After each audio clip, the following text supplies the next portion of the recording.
Excuse me. Excuse me. What in the world are you thinking? Mean Gene, the first thing you need to do is to tell these people to shut up if you want to hear what I gotta say. What up, y'all? It's KMB, the sexy ninja in the place to be for C Plus Studios in a paper Saber universe. And all I gotta say is finally, I got to watch Supercard of Honor 2023. I finally got to sit down and watch the show after a whole fucking weekend of awesome wrestling, catching up. Listen, that I'm so glad I finally got to sit down, and I will tell you this. My picks, I was wrong as shit. I got 2 out of 7 or something like that. Let's see, 1, 2, 3, 4, 5, 6, 7, 8. Yeah. So out of 8, I got 2 right. So we'll go down this card. We started off with the AAA Mega Championship match. El Hijo del Vikingo is the champion versus Commander. Great match. Crazy spots. It took a little bit to get it going.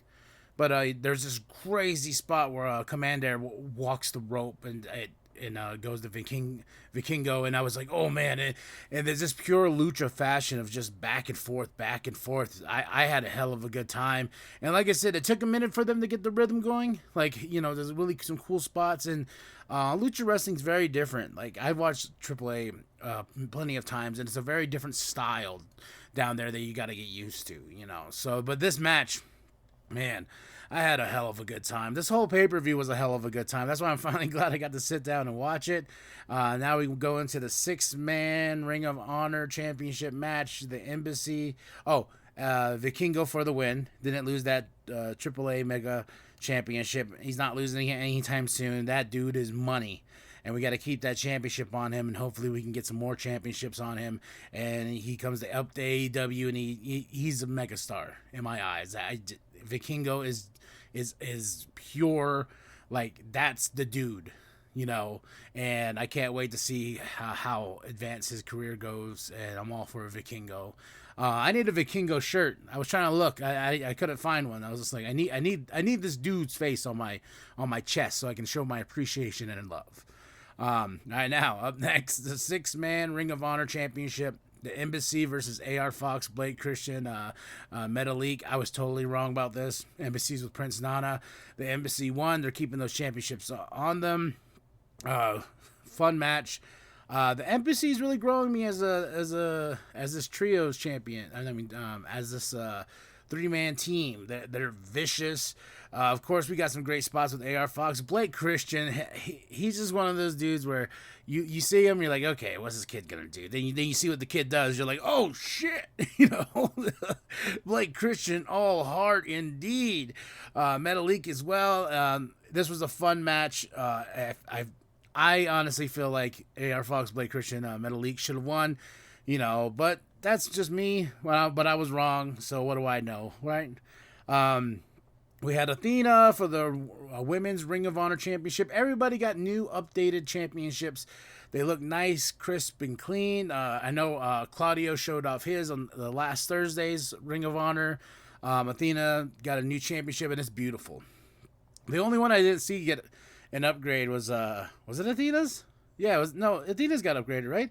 Who was on? Let me see. The Ring of Honor Television Championship doesn't look like it got upgraded. So that's what I was thinking. Athena versus Yuka Sakazaki. Fun match. This was cool. Not what I expected it though. I thought these two ladies were gonna tear down the house. I was like, I was waiting for something to, like, there were some cool spots and this and that, but I just feel like these two weren't clicking as well as I thought they should have. And Athena for the win. They're really selling that neck injury for Yuka. I really like this vicious side. I've spoke before on Athena. I really think that she's after she won, I was like, yeah, this is why she's champion. So who's next? Willow Nightingale. Come on, baby. I want these two to go at it, and I want Willow to dethrone Athena. But this, like I said, this match was not what I expected it to be. I expected more, but they still entertained the hell out of me with this match. So This match here, another match I was like really excited for. Ring of Honor Television Championship match, Samoa Joe versus Mark Briscoe, and I gotta say, I picked Mark to win. He did not win. He got choked out, but Samoa Joe gave him the Code of Honor, and I thought that was cool. And he, hugged his mom, his sister, and I got a little emotional there. Mark looked disappointed, as we all are. I really felt like, he should have won the Ring of Honor Television Championship. But the commentary, we had Ian Riccaboni, Caprice Coleman, and Nigel McGuinness on commentary, so that was really fun. That's a fun trio, and I don't know if Nigel's going to stick around more, but he was here for the Ring of Honor Pure Championship. That was later on tonight on this show, but I felt it. As soon as Mark lost, I was like, damn, I don't know why booking decisions, it's funny, is like how wrong I was on night 2 of WrestleMania and how wrong I was for Supercard of Honor. It's just like, God damn it. I've been watching so much wrestling thinking I got the booking knowledge of the way things should be booked, and it doesn't happen. But when he hugged his mom and his sister, I got a little emotional. So this match, though, was good. These two brought it to each other, and Joe, being the killing machine he is, so he's still the champ. Daniel Garcia versus Hiroshi Tanahashi. Hiroshi for the win. I was wrong again. I was like, but this match was okay. Nothing crazy or spectacular. This was just a match that a dream match that we've been wanting to see for a while, and we got to see it, and it was okay. Nothing too crazy. What's crazy about pay-per-view, what I've noticed about this Ring of Honor formula is there's no, it's like pro wrestling should be, get a match. Things in between, yeah, sure and there. Not cinematic WWE, but it's just, that's how I liked about the shows. Like, okay, here's this match. We're here for the matches. We're not here, you can put the stuff in between each thing, but we're here for the matches. And Daniel Garcia versus Hiroshi was a fun one, but not on my list of rewatches. This match, though, the Reach for the Sky ladder match. Man, I was wrong on this one too. Oh my goodness. Aussie Open, Top Flight, Lucha Brothers, The Kingdom, Dralistico, Rush with Jose. Oh my God. This was everything, and I know Jay will be proud, and I gotta say, the Lucha Brothers winning was fun. There's some great spots and great calls to the Briscoes, especially with the Kingdom and stuff like that, and just some great things in this match, especially the ladder spot. There's a lot of ladder spots, but the ladder spot with the tables and everything like that, and there was this one ladder I felt like they kept on trying to break, and then they finally got it broken. I was funny because they particularly were like, fuck this ladder. We need to break this ladder. We need to get this ladder out of here. It was set up for one spot, but it didn't break. So, but like I said, this was just one of those things where it was very special. We crowned a new Ring of Honor Tag Team Champions, Lucha Brothers, and in the honor for Jay, and I'll say this, Mark Briscoe comes out, and They got, the tag team titles are updated as well, and here comes Mark. Mark comes out with, I had to pause after this match just because, the rush of emotion I have for, the love I still have for the Briscoe brothers, and just seeing Mark and, holding those, the old Ring of Honor Tag Team Championships he held with his brother, coming out there, and it was just amazing to see the amounts of love he was getting from the Lucha Brothers. And then when when the Kingdom gave him this big old hug, and you can see the tears in his eyes, and you can just feel the emotion, you can feel the amounts of love that everyone has had for Jay, and it just really tore me up. And FTR came out too, and that was a nice little, I'm sorry, hold on. Oh, okay. Gain your composure, big head boy. Ooh, it was a beautiful moment, and the Lucha Brothers are now our Ring of Honor Tag Team Champions, and I can't wait for this Thursday to see where we're going to go with the story moving forward.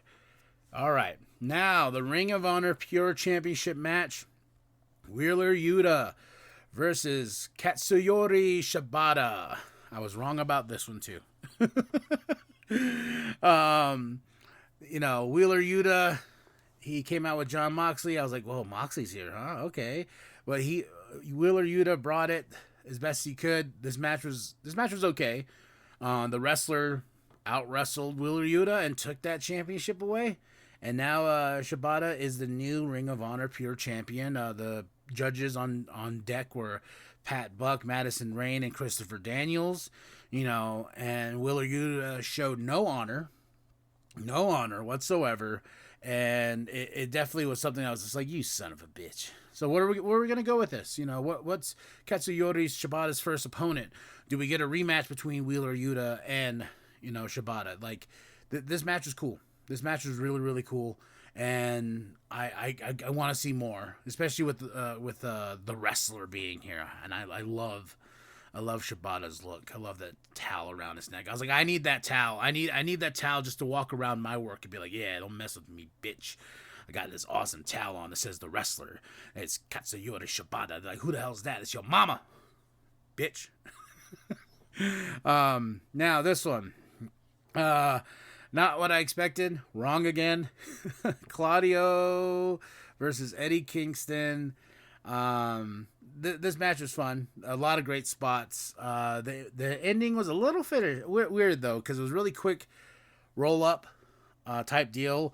Like really came out of nowhere, and it was just one of those things where I was just like, oh, okay, Claudio for the win. Okay, well, I guess, I really felt Eddie Kingston had a great little promo afterwards where he's cussing up a storm. And I was like, man, Eddie Kingston is one of us. He's a pure fan, and him and Claudio tore it up in that ring.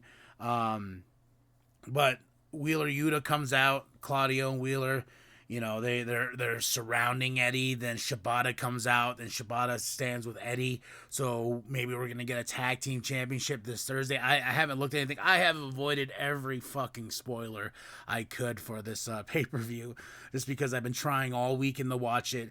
I had to just force myself to be like, okay, this is my time, and no one's taking that time because I'm gonna sit here and watch Supercard of Honor. I paid for the thing. I'm gonna watch it on Bleacher Report, and I'm super glad I did, and I'm super glad I got to see that moment for the Reach for the Sky ladder match, because I've avoided every corner of Twitter, or every thing that talked about Supercard of Honor. I was like, you know what? This is the show I need to watch for myself to get a reaction, and I'm glad I did, and I'm super grateful for that special moment with the Reach for the Sky ladder match, and how much it just tore me up inside as a fan and as somebody who just loves this business and just loves all these athletes that sacrifice so much to entertain us and give us a hell of a show. So this match, this show though, I give it a solid 4 out of 5. Not what I was expecting. I was wrong on all ends. I got 2 matches out of the card,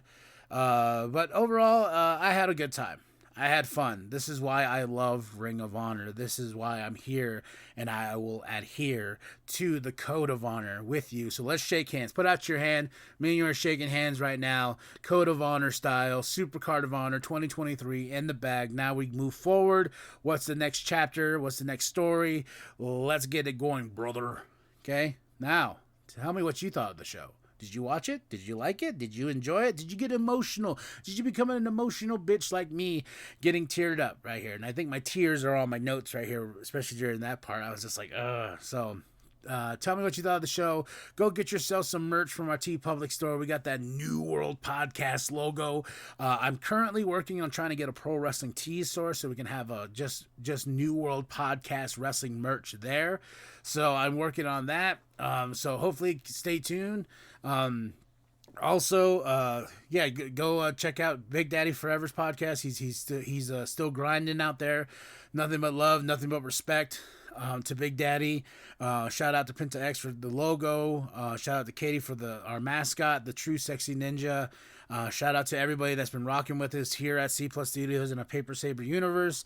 It's been an honor following these shows and telling you my thoughts on pro wrestling as it goes. Passion, love, hate, it's all just, I think it's all just love at the end of the day. You know, for many things like I have in my fandoms and stuff like that, and wrestling is still near and dear to my heart, you know, and a lot of times when I watch these shows, especially this sort of caliber with the emotion I got from the Reach for the Sky ladder match, you know, it's just one of those moments where you kind of just take a step back and kind of, appreciate life and appreciate everybody that's in it. So, that's it. That's all. Hit that like, hit that subscribe, share it with your grandma, share it with your grandpa, share it with the bum down at Walmart. I am KMB, the sexy ninja. Handshake. Here you go. Handshake. Yes. Code of honor. Code of honor.